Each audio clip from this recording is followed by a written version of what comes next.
اعوذ باللہ من الشیطان الرجیم بسم اللہ الرحمن الرحیم۔ السلام علیکم ورحمۃ اللہ وبرکاتہ۔ خوش آمدید ہمارے اسلامی چینل روحانی کلمات میں آپ سب کا۔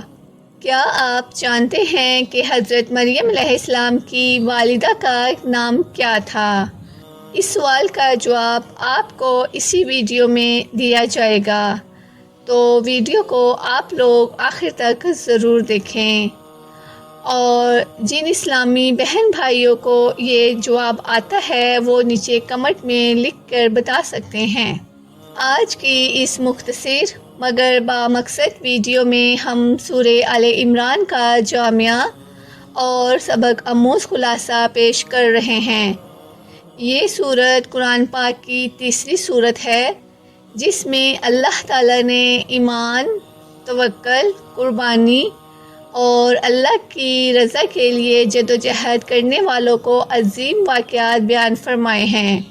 اس سورت میں آل عمران کا تذکرہ، حضرت مریم علیہ السلام، حضرت عیسیٰ علیہ السلام کی پیدائش اور غزوہ احد کے واقعات بہت ہی ایمان افروز انداز میں بیان کیے گئے ہیں۔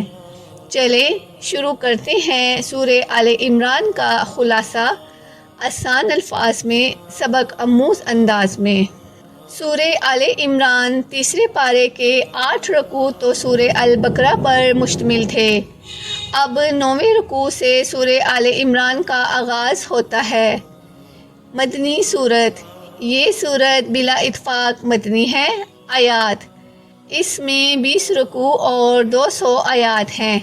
وجہ تسمیہ، چونکہ اس صورت میں حضرت عمران کے خاندان کا قصہ بیان کیا گیا ہے، اس لیے اس کا نام العمران رکھ دیا گیا۔ فضیلت، اس صورت کی فضیلت کے بارے میں صحیح مسلم میں حضرت ابو امامہ رضی اللہ تعالیٰ عنہ سے روایت ہے کہ میں نے رسول صلی اللہ علیہ وآلہ وسلم کو فرماتے ہوئے سنا کہ 2 روشن صورتیں یعنی سورہ البقرہ اور سورہ العمران پڑھا کرو۔ دونوں صورتوں میں مناسبت، ان دونوں صورتوں میں ہر درجہ مناسبت پائی جاتی ہے۔ شمس و قمر، خود نبی کریم صلی اللہ علیہ وآلہ وسلم کا ان دونوں صورتوں کو زہراوان یعنی 2 روشن چیزیں یا شمس و قمر قرار دینا بھی ان کے درمیان مناسبت کو ظاہر کرتا ہے۔ اہل کتاب سے خطاب، اس کے علاوہ ان دونوں صورتوں میں اہل کتاب سے خطاب ہے، روئے سخن یہود، مگر سورہ البقرہ میں زیادہ تر روئے سخن یہود کی طرف تھا اصل خطاب، جبکہ سورہ العمران میں اصل خطاب نصارہ سے ہے۔ آغاز، پھر یہ کہ دونوں صورتوں کا آغاز حروف مقطعات میں سے الف لام میم کے ساتھ ہوا۔ ابتدا، اور دونوں ہی صورتوں کی ابتدا میں قرآن کریم کی حقانیت کو بیان کیا گیا ہے۔ اختتام، اور دونوں صورتوں کے اختتام پر جامع قسم کی دعائیں منقول ہیں۔ نجران کا عیسائی وفد، اس صورت کی تقریباً 80 آیات اس وقت نازل ہوئی جب نجران کے عیسائیوں کا ایک وفد حضور اکرم صلی اللہ علیہ وآلہ وسلم کی خدمت میں حاضر ہوا۔ اس وفد میں نصارہ کے 60 افراد شامل تھے۔ وفد کے شرکا نے حضرت عیسیٰ علیہ السلام کے بارے میں نبی کریم صلی اللہ علیہ وآلہ وسلم کے ساتھ مباحثہ کیا، اللہ کا بیٹا، اور انہیں معاذ اللہ اللہ کا بیٹا ثابت کرنے کی کوشش کی، اور اس سلسلے میں ان آیات سے استدلال جن میں حضرت عیسیٰ علیہ السلام کو کلمۃ اللہ یا روح اللہ قرار دیا گیا ہے۔ آیات محکمات، ان کے اس غلط استدلال کا جواب دیتے ہوئے فرمایا گیا کہ اللہ کے کلام میں 2 قسم کی آیات ہے۔ بعض آیات وہ ہیں جو اپنی مراد پر دلالت کرنے میں بالکل واضح ہیں، ایسی آیات کو محکمات کہا جاتا ہے، اور قرآن کریم کا غالب حصہ محکمات پر ہی مشتمل ہے۔ آیات متشابہات، اور دوسری قسم کی آیات وہ ہیں جن کی حقیقی اور یقینی مراد اللہ کے سوا کسی کو ملوب نہیں، یا جن میں کسی بھی وجہ سے اشتباہ پایا جاتا ہے، ایسی آیات کو متشابہات کہا جاتا ہے۔ حق کے متلاشی، جو حق کے متلاشی ہوتے ہیں وہ ہمیشہ محکمات کی پیروی کرتے ہیں، دل میں کجی اور دماغ میں فطور، اور جن کے دل میں کجی اور دماغ میں فطور ہوتا ہے وہ متشابہات کی غلط سلط طویل کرنے اور ان کی مراد تک پہنچنے کی کوشش میں لگے رہتے ہیں۔ کلمۃ اللہ اور روح اللہ، کلمۃ اللہ اور روح اللہ جیسے الفاظ متشابہات کی قسم میں سے ہیں۔ ان متشابہات کی بنیاد پر شرکیہ عقائد کی عمارت کھڑی کرنا پانی پر نقش بنانے کے سوا کچھ نہیں۔ بصیرت سے کورا، توحید اور ایمان کے دلائل بالکل واضح ہیں، ان کا انکار وہی شخص کر سکتا ہے جو بصیرت سے بالکل کورا ہو۔ اس کائنات کی ہر چیز، یہاں تک کہ خود باری تعالیٰ، اس کے پاک فرشتے اور نیک علماء توحید کی گواہی دیتے ہیں۔ اللہ کا پسندیدہ دین، جیسے اللہ توحید کی گواہی دیتا ہے اسی طرح وہ اس بات کی بھی گواہی دیتا ہے کہ اس کے نزدیک پسندیدہ دین صرف اسلام ہے۔ یہود و نصارہ کا اس کی حقانیت کے بارے میں جھگڑا کرنا سوائے کفر و عناد کے سوا کچھ نہیں۔ اہل کتاب کے جرائم، اگلی آیات میں مسلسل اہل کتاب کی مذمت کی گئی ہے اور ان کے جرائم بیان کیے گئے ہیں۔ یہی ہے جنہوں نے انبیاء علیہم السلام کو قتل کیا، خون ریزی کی، اللہ کے نیک بندوں پر مظالم ڈھائے۔ کافروں کو دوست نہ بناؤ۔ مسلمانوں کو سمجھایا گیا ہے کہ وہ مومنوں کو چھوڑ کر کافروں کو دوست نہ بنائیں۔ کافر مسلمان کے ساتھ کبھی بھی مخلص نہیں، کیونکہ اسلام اور کفر کے درمیان کوئی رشتہ ناتا نہیں ہے، اور کافر کبھی بھی مسلمان کے ساتھ مخلص نہیں ہو سکتا۔ 3 عبرت آموز قصے، اگلی آیات میں سورہ آل عمران 3 عبرت آموز قصے بیان کرتی ہے۔ یہ تینوں قصے خوارق عادت کے قبیل سے ہیں اور تینوں اللہ کی عظیم قدرت پر دلالت کرتے ہیں۔ بدترین گمراہی، پہلا قصہ حضرت مریم علیہ السلام کی ولادت کا ہے، جنہیں عیسائیوں نے اللہ تعالیٰ کی زوجہ اور ان کے بیٹے کو اللہ تعالیٰ کا بیٹا قرار دیا اور یوں بدترین گمراہی کا شکار ہو گئے۔ مریم علیہ السلام کے والد، حضرت مریم علیہ السلام کے والد حضرت عمران اللہ کے نیک بندے تھے۔ مریم علیہ السلام کی والدہ اور آپ کی والدہ ہینا بنت فقوس صاحب کردار اور پاک باز خاتون تھی۔ عرصہ تک ان کے ہاں بچہ پیدا نہ ہوا، اولاد کی آرزو۔ ایک دن پرندے کو دیکھا کہ وہ اپنے بچے کو دانہ کھلا رہا تھا۔ یہ دیکھ کر دل مچل گیا اور آپ کے دل میں اولاد کی آرزو پیدا ہو گئی۔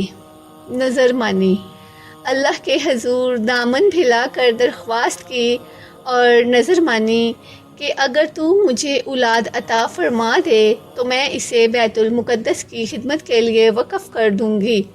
مریم علیہ السلام کی پیدائش، اللہ جل شانہ نے دعا قبول فرما لی، ان کے ہاں بیٹی پیدا ہو گئی۔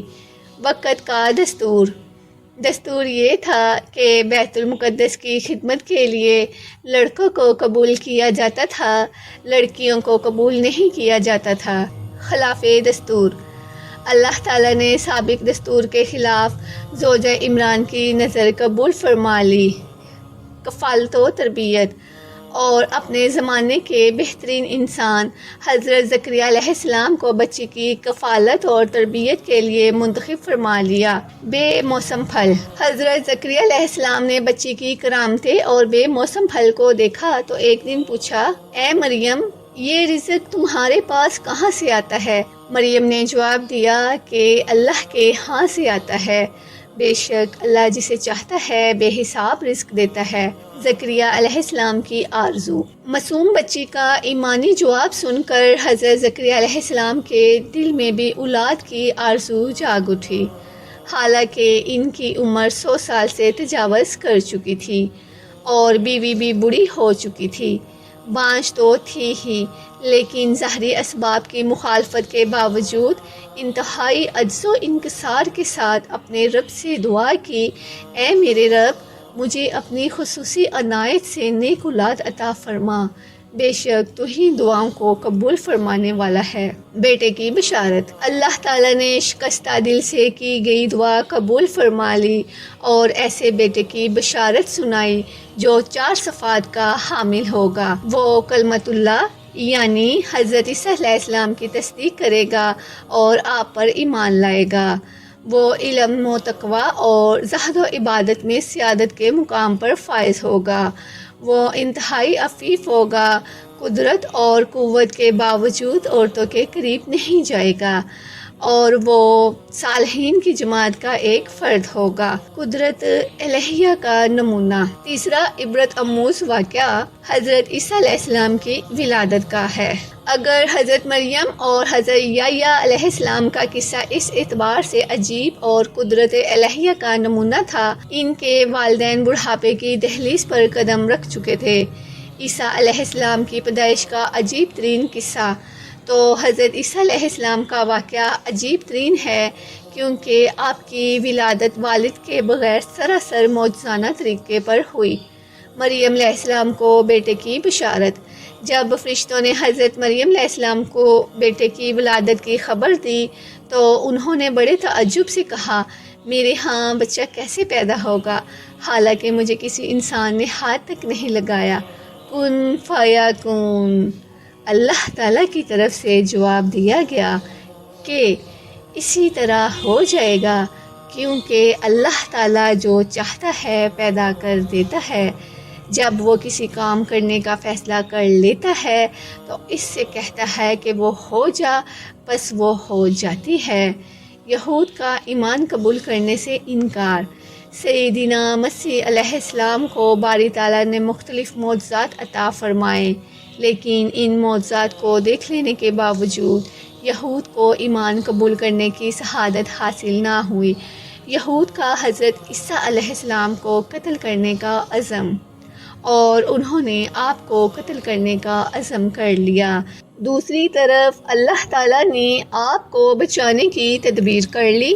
پھر سب نے دیکھ لیا کہ اللہ تعالیٰ کی تدبیر ہی غالب رہی۔ ارشاد باری تعالیٰ ہے، انہوں نے بھی تدبیر کی اور اللہ نے بھی تدبیر کی، اور اللہ سب تدبیر کرنے والوں سے اچھا ہے۔ یہود کا دعویٰ۔ یہودیوں کا دعویٰ ہے کہ ہم نے حضرت عیسیٰ علیہ السلام کو معاذ اللہ سولی دے کر قتل کر دیا۔ نصارہ کا دعویٰ۔ عیسائی کہتے ہیں کہ انہیں سولی دے کر قبر میں دفن کر دیا گیا تھا۔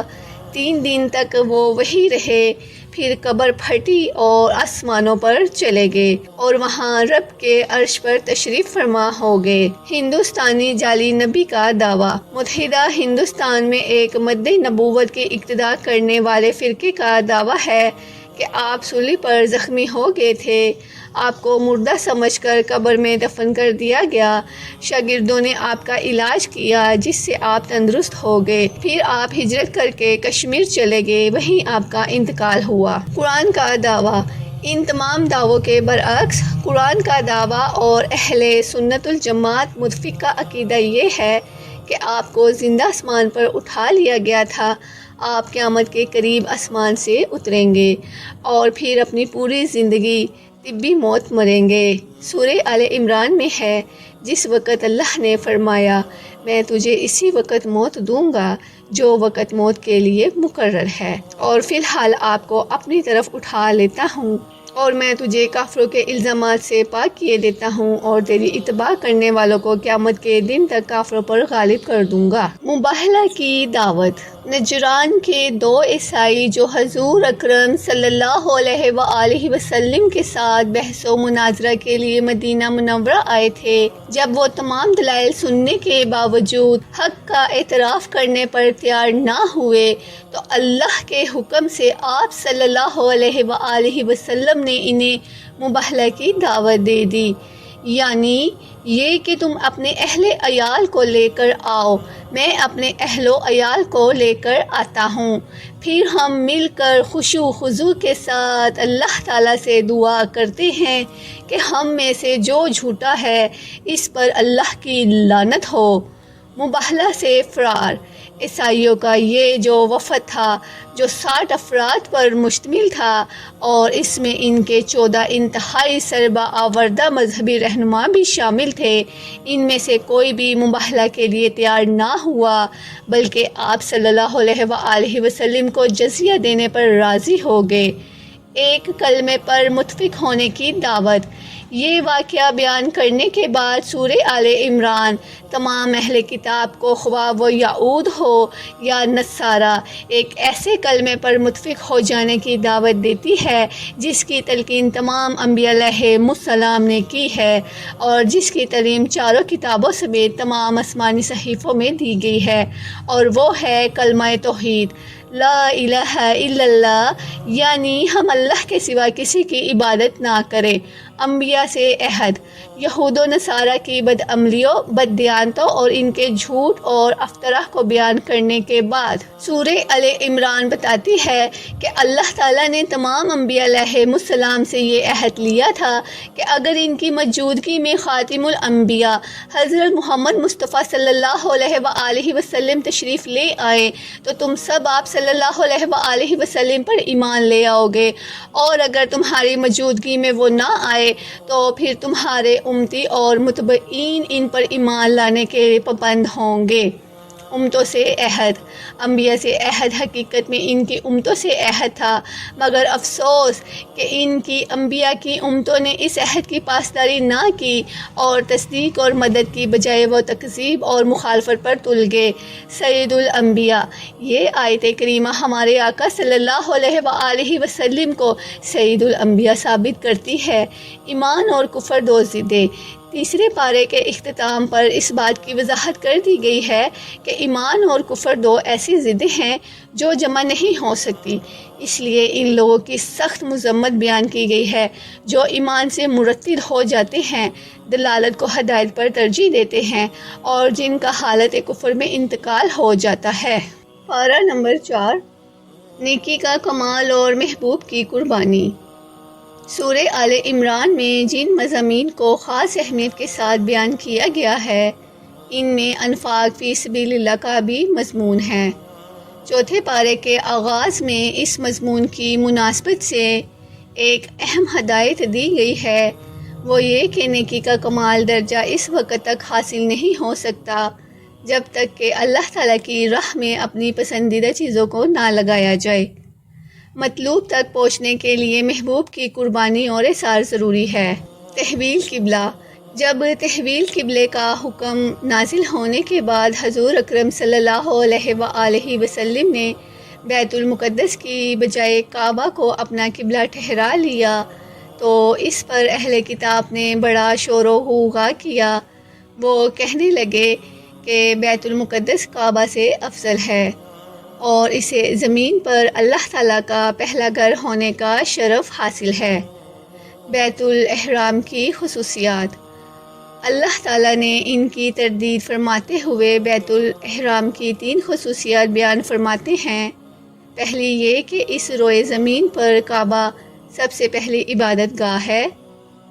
دوسری یہ کہ اس میں ایسی واضح نشانیاں پائی جاتی ہیں جو اس کے شرف اور فضیلت پر دلالت کرتی ہیں، جن میں مقام ابراہیم، زمزم اور حتیم شامل ہیں۔ تیسری یہ کہ جو شخص حرم میں داخل ہو جائے اسے امن حاصل ہو جاتا ہے۔ شرف والی عمارت۔ بعض اللہ والوں کا قول ہے کہ پورے عالم میں کعبہ سے زیادہ شرف والی کوئی عمارت نہیں ہے۔ اس کی تعمیر کا حکم رب جلیل نے دیا۔ اس کا نقشہ حضرت جبرائیل علیہ السلام نے بنایا۔ اس کے معمار حضرت خلیل علیہ السلام تھے اور معاون اور مزدور کے طور پر حضرت اسماعیل علیہ السلام نے کام کیا۔ دنیا بھر میں یہی وہ عبادت گاہ ہے جس کی زیارت کے لیے سفر کرنے کا مسلمانوں کو حکم دیا گیا ہے۔ حج کی فرضیت۔ جو شخص سفر وغیرہ کے اخراجات برداشت کر سکتا ہے اور وجوب حج کی دوسری شرائط بھی پائی جائے تو اس پر فوراً حج کرنا فرض ہو جاتا ہے اور بلا عذر تاخیر کرنے سے وہ گناہ گار ہوگا۔ سب سے پہلی عبادت گاہ۔ کعبہ سے پہلے دنیا میں کوئی عبادت گاہ نہیں تھی۔ صحیحین میں حضرت ابو ذر غفاری رضی اللہ تعالیٰ عنہ سے روایت ہے کہ میں نے عرض کیا، یا رسول اللہ صلی اللہ علیہ وآلہ وسلم، زمین پر سب سے پہلی مسجد کون سی تعمیر کی گئی تھی؟ آپ صلی اللہ علیہ وآلہ وسلم نے فرمایا، مسجد حرام۔ حق تقوی۔ مسلمانوں کو حکم دیا گیا ہے کہ وہ اللہ سے ڈرتے رہیں جیسا کہ اس سے ڈرنے کا حق ہے۔ اللہ کی رسی کو مضبوطی سے تھامے رکھیں اور گروہ در گروہ تقسیم نہ ہو جائیں۔ حضرت ابن مسعود رضی اللہ تعالیٰ عنہ فرماتے ہیں، حق تقوی ڈرنے کا حق یہ ہے کہ اللہ تعالیٰ کی اطاعت کی جائے، اس کی نافرمانی نہ کی جائے، اسے یاد رکھا جائے، اسے بھلایا نہ جائے، اس کا شکریہ ادا کیا جائے اور کفران نعمت نہ کیا جائے۔ امت مسلمہ کی فضیلت۔ امت مسلمہ تمام امتوں سے افضل اور بہترین امت ہے اور اس کے افضل ہونے کی 3 وجوہات ہیں۔ ایمان لانا، دوسری امتوں کے برعکس یہ ان تمام چیزوں پر ایمان رکھتی ہے جن پر ایمان رکھنے کا اللہ تعالیٰ نے حکم دیا ہے۔ امر بالمعروف، نہی عن المنکر۔ اس کے علاوہ یہ امت امر بالمعروف اور نہی عن المنکر کا فریضہ سر انجام دیتی ہے۔ دینی ذمہ داری۔ دعوت و تبلیغ اس کی فضیلت کا سبب ہی نہیں، اس کی دینی ذمہ داری اور مذہبی فریضہ بھی ہے۔ امت میں شمار۔ حضرت عمر رضی اللہ تعالیٰ عنہ کا قول ہے، جس کا دل چاہتا ہے اس کا شمار اس امت مسلمہ سے ہو، اسے چاہیے کہ وہ اس بارے میں اللہ کی شرط کو پورا کریں۔ فضیلت کی حقدار۔ جب تک امت میں یہ 3 خصوصیات موجود رہیں گی، وہ فضیلت پر اللہ کی خصوصی عنایت کی حقدار رہیں گی، اور اگر خدا نخواستہ امت کا کوئی گروہ یا فرد ان 3 اوصاف سے محروم ہو گیا تو وہ فضیلت کا حقدار نہیں رہے گا۔ تنبیہ۔ حضور اکرم صلی اللہ علیہ وآلہ وسلم کا فرمان ہے، اس ذات کی قسم جس کے قبضے میں میری جان ہے، تم نیکی کا حکم دیتے رہو اور برائی سے روکتے رہو، ورنہ ممکن ہے کہ اللہ تعالیٰ تمہارے اوپر اپنا عذاب مسلط کر دے، پھر تم اس سے دعائیں مانگو گے مگر تمہاری دعائیں قبول نہیں ہوگی۔ منافقین اور کفار سے دوستی۔ منافقین اور کفار سے قلبی دوستی لگانے سے منع کیا گیا ہے اور اس کے 4 اسباب بتائے گئے ہیں۔ پہلا یہ کہ وہ تمہیں نقصان پہنچانے میں کوئی کوتاہی نہیں کرتے، دوسرا یہ کہ وہ دل سے چاہتے ہیں کہ تمہیں دین اور دنیا کے اعتبار سے مصیبت اور پریشانی لاحق ہو، تیسرا یہ کہ ان کے چہرے اور ان کی باتوں سے تمہارے لیے بغض و عداوت ظاہر ہوتا ہے، چوتھا یہ کہ ان کے دلوں میں جو بغض اور حسد پوشیدہ ہے وہ ان کی علانیہ باتوں سے کہیں زیادہ سخت ہے۔ غزوہ بدر۔ منافقوں کو رازدار اور دلی دوست بنانے سے منع کرنے کے بعد غزوہ بدر کا ذکر ہے۔ جیسے تمام اسلامی غزوات کا تاج ہونے کا شرف حاصل ہے، اس غزوہ کے شرکا نے جہاں خود جرأت اور بہادری کی انوکھی مثالیں قائم کی، وہیں انہوں نے اللہ تعالیٰ کی قدرت اور غیبی مدد کے مظاہرے اپنی آنکھوں سے دیکھے۔ مسلمانوں کی تعداد بہت ہی تھوڑی تھی، اسلحہ بھی نہ ہونے کے برابر تھا۔ اس غزہ سے 2 بڑے سبق مسلمانوں کو حاصل ہوئے۔ پہلا یہ کہ جنگ میں فتح صرف اسلحہ کی کثرت اور افرادی قوت کی بنا پر حاصل نہیں ہو سکتی، بلکہ اس کی بنیادی شرط ایمان و یقین، اتباع اور استقامت ہے۔ دوسرا یہ کہ جب تک مسلمان حق پر ثابت قدم رہیں گے اور اللہ کی رسی کو مضبوطی سے پکڑے رہیں گے، اللہ کی مدد حاصل رہے گی اور وہ غالب رہیں گے۔ غزوہ احد۔ غزوہ بدر کا ذکر سورہ آل عمران میں محض حوالے کے طور پر آیا ہے، ورنہ اصل میں یہاں غزوہ احد کا ذکر مقصود ہے، جو کہ 55 آیات میں مکمل ہوا۔ ان آیات میں شکست کے اسباب اور حکمتیں بیان کی گئی ہیں۔ تنبیہ بھی ہے، فرمائش بھی ہے، تنقید بھی ہے اور تعریف بھی ہے۔ شکست کا بدلہ۔ جیسا کہ تاریخ اسلام سے معمولی شد بدھ رکھنے والا ہر شخص جانتا ہے کہ غزوہ بدر میں قریش جیسے ذلت امی شکست سے دوچار ہوئے تھے، انہوں نے اس شکست کا انتقام لینے کے لیے بھرپور تیاری کے بعد شوال سن 3 میں ابو سفیان کی قیادت میں مدینہ منورہ پر چڑھائی کر دی۔ قریش کا لشکر 3000 جنگجو پر مشتمل تھا، 200 گھڑ سوار، 700 زرہ پوش، 3000 اونٹ، 500 عورتیں بھی ساتھ تھیں۔ اسلامی لشکر۔ قریش کے 3000 کے لشکر کے مقابلے میں مسلمان کی تعداد صرف 700 تھی۔ جبل الرومات۔ حضور اکرم صلی اللہ علیہ وآلہ وسلم نے حضرت عبداللہ بن جبیر رضی اللہ تعالیٰ عنہ کی قیادت میں 50 تیر اندازوں کا ایک دستہ اپنے عقب کی پہاڑی پر متعین فرما دیا۔ اس پہاڑی کو جبل الرومات کہا جاتا ہے۔ ہدایات۔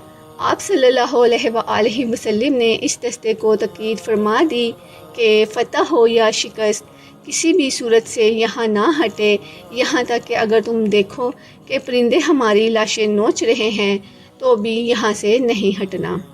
جنگ کا آغاز۔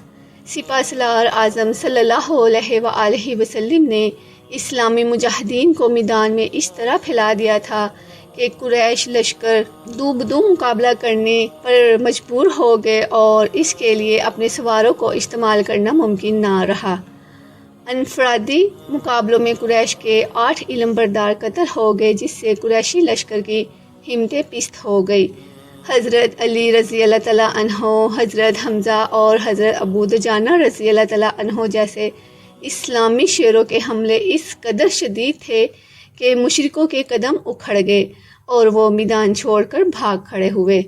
پانسا پلٹتا ہے۔ قریشی لشکر کی شکست دیکھ کر جبل الرومات کے تیر اندازوں نے بھی اپنی جگہ چھوڑ دی اور 10 مجاہدین کے سوا سب مال غنیمت جمع کرنے میں مصروف ہو گئے۔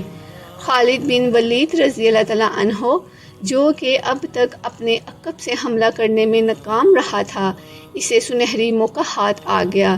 پھر اس نے جبل الرومات پر موجود چند تیر اندازوں کو رونتے ہوئے زوردار حملہ کر دیا۔ اسلامی فوج اس شدید حملے سے غافل تھی۔ ادھر جب بھاگتے ہوئے قریشی پہ آتے کہ سپاہیوں کو اس حملے کی خبر ملی تو وہ بھی پلٹ پڑے۔ اب اسلامی لشکر 2 طرفہ حملے کا شکار ہو گیا۔ یوں بظاہر ایک چھوٹی سی غلطی کی وجہ سے مسلمانوں کی فتح شکست میں تبدیل ہوگی۔ جنگ میں جانی نقصان۔ اس لڑائی میں 22 مشرک قتل ہوئے، جبکہ دوسری طرف 70 صحابہ شہید ہوئے۔ سید الشہداء اور حضرت حمزہ رضی اللہ تعالیٰ عنہ بھی ان میں شامل تھے۔ ادھوری فتح پر ہی شادماں۔ قریش لشکر اس پوزیشن میں تھا کہ اگر اللہ اس کے دلوں کو پھیر نہ دیتا تو وہ اسلامی لشکر کا مکمل خاتمہ کر سکتا تھا، لیکن موقع ملنے کے باوجود ادھوری فتح پر ہی اکتفا کرتے ہوئے مکہ لوٹتا ہوا نظر آیا۔ منافقین کی شر انگیزی۔ منافقین نے اپنی فطرت کے مطابق وصفہ اندیزی شروع کی کہ اگر مسلمان حق پر ہوتے ہوئے تو انہیں ہرگز شکست نہ ہوتی۔ اس لیے 55 آیات میں غزوہ احد پر تبصرہ کرنے کے بعد 25 آیات میں منافقین کا تذکرہ ہے، جو فتنہ اور فساد کا کوئی موقع ہاتھ سے نہیں جانے دیتے تھے۔ قریش کو غلطی کا احساس۔ احد کے شہداء کی تدفین سے فارغ ہونے کے بعد ہمارے آقا صلی اللہ علیہ وآلہ وسلم کو اطلاع ملی کہ ابو سفیان کو روحا کے مقام پر پہنچ کر اپنی غلطی کا احساس ہوا ہے کہ میں جنگ کے اہداف پوری طرح حاصل کیے بغیر لوٹ آیا ہوں اور اپنے ساتھیوں کی ملامت کی وجہ سے وہ دوبارہ مدینہ منورہ پر حملہ آور ہونے کا ارادہ کر رہا ہے۔ عزم وفا کے پیکر۔ آپ صلی اللہ علیہ وآلہ وسلم اس کے ارادے کی خبر سن کر خود ہی قریشی لشکر کے تکاف میں چل پڑے اور ساتھ ہی یہ شرط بھی لگا دی کہ تکاف میں صرف انہی مجاہدین کو اجازت ہے جو کل کی جنگ میں شریک تھے۔ آپ اندازہ کیجئے صحابہ کرام رضی اللہ تعالیٰ عنہ کے ایمان و یقین، عزم و وفا کا، کہ ابھی بھی 70 شہداء کو دفن کر کے فارغ ہوئے ہی تھے، زخموں اور تھکاوٹ سے نڈال ہیں، لیکن پھر بھی انہوں نے اپنی محبوب آقا صلی اللہ علیہ وآلہ وسلم کی دعوت پر لبیک کہا اور انتہائی سرعت سے سفر کرتے ہوئے مدینہ سے 8 میل دور حمراء الاسد کے مقام تک جا پہنچے۔ قریش کی مکہ واپسی۔ اللہ تعالیٰ نے مشرکین کے دل میں رعب ڈال دیا، وہ تیزی سے مکہ کی جانب سے کوچ کر گئے۔ غزوہ حمراء الاسد مذکورہ نام کی مناسبت سے غزوہ امراء الاسد کے نام سے یاد کیا جاتا ہے۔ اس غزوہ کا تذکرہ کرتے ہوئے اللہ تعالیٰ فرماتا ہے، جن لوگوں نے جنگ میں زخمی ہونے کے باوجود اللہ اور اس کے رسول صلی اللہ علیہ وآلہ وسلم کے حکم پر لبیک کہا، ان میں سے جو نیک اور پرہیزگار ہیں ان کے لیے اجر ثواب ہے۔ اہل ایمان کا تذکرہ۔